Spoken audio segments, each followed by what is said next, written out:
त्याच्यामध्ये आपण एक अकॅडमी चालू केलेली आहे. जसं की आता तुम्ही बघू शकता की कॉस्मेटॉलॉजी आणि स्किनला आजकाल किती महत्व दिलं जातं. त्याच्यासाठी जर आपल्याला कोणाला करिअर घडवायचं असेल किंवा कोणाला काही असेल तर तुम्ही तिथे येऊन म्हणजे चौकशी करू शकता. ठीक आहे. आणि जर सर्जरी वगैरे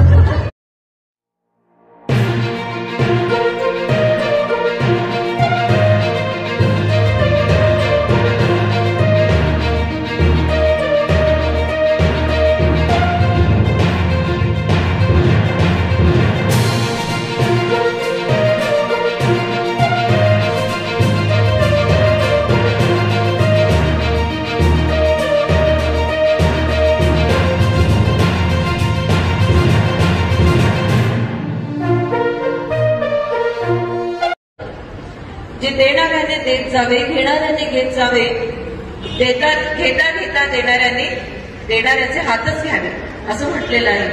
याचा अर्थ असा होतो की त्यांचा किती स्वच्छ आणि किती मोठ्या मनाचा त्यांचा हेतू आहे की या ज्या लेडी आहेत सगळ्या घरी बसलेल्या असतात, रोजच्या रुटीनमध्ये तेच आयुष्य जगत असतात.